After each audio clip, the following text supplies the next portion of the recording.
Tatlong kalalakihan ang hinabol ng ating mga kapulisan. Sa di matukoy na dahilan, totoo nga bang mga holdupper ito? Malalaman natin yan sa ating pagbabalik. Nakamali sila. Magbabalita. Sumbong-sumbong kay Bonggang Ano, Bonggang teka? Bongbong. Teka. Teka wag ka maaneng, teka wag ka mapraneng, tangin na neto mga ulo kong sa kalsada ay mga pateng, sarap paglalanggamen, sarap pagraratraten, sarap ipakantot sa mga asong ulol, tangin na mga sakyan. Teka wag ka maaneng, teka wag ka mapraneng, tangin na neto mga ulo kong sa kalsada ay mga pateng, sarap paglalanggamen, sarap pagraratraten, sarap ipakantot sa mga asong ulol, tangin na mga sakyan. Itong mga hudas, masyado nagpamala sa amin ng bagay, wala namang katotohanan. Nabintang kahit wala naman talaga mga kinalaman.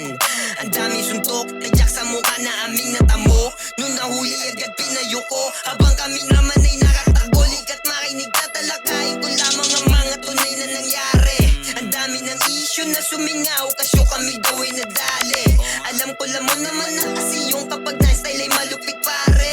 Kaya dito basta-basta mauhuli kahit anong gawin mo pare ko. Nagpunta kaming akasya na walang balak na gawin. Lahat ay nakaitim, di akalain merong mangyayaring madilim. Pagkapesto pa lamang doon sa post ay agaran nagwangwang mga ulupong. Sabi ko no, sakay bilis baka tayo'y abutan netong mga to. Pabulan nang naganap, grabe ang presyo bawat mga hams. Nangyayari parang di na alam, hawak manibela diretso mo lang. Pagkadating sa dat patutunguan, doon na nangyari ang di akalain. Sa kanila nagawa, o ama ko, sana'y wag mo na sila patawarin. Oh, dapa. Tangin na dapa. Asa yung asawa mo? Dapa, putang na dapa.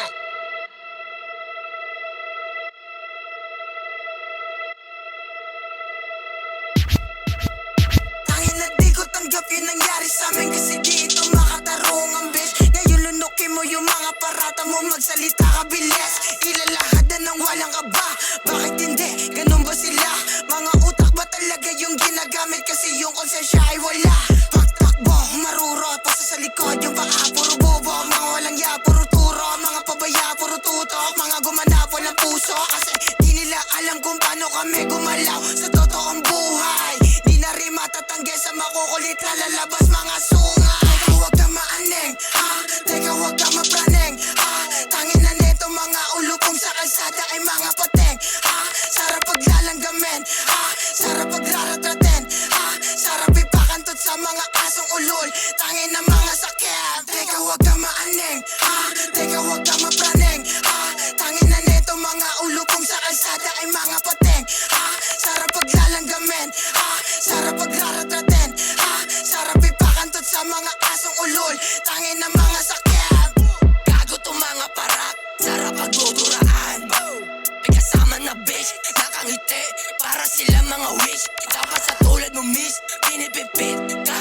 Ang inakakahiya, pinadapa, mga kasama. Ano wala mga mga tanga, kita ng aking mata.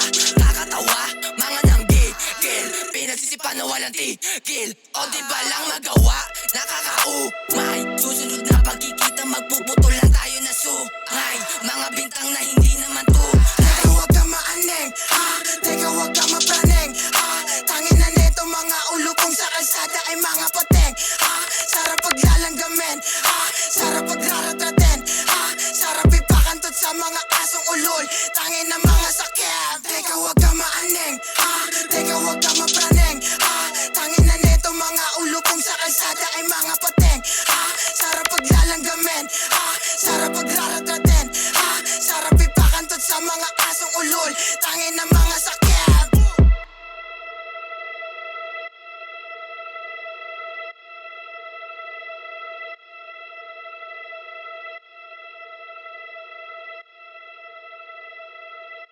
Tatlong kalalakihan ang hinabol ng ating mga kapulisan. Sa di matukoy na dahilan, totoo nga bang mga holdupper ito? Malalaman natin yan sa ating pagbabalik. Magbabalita. Sumbong-sumbong kay Bonggang Bonggang.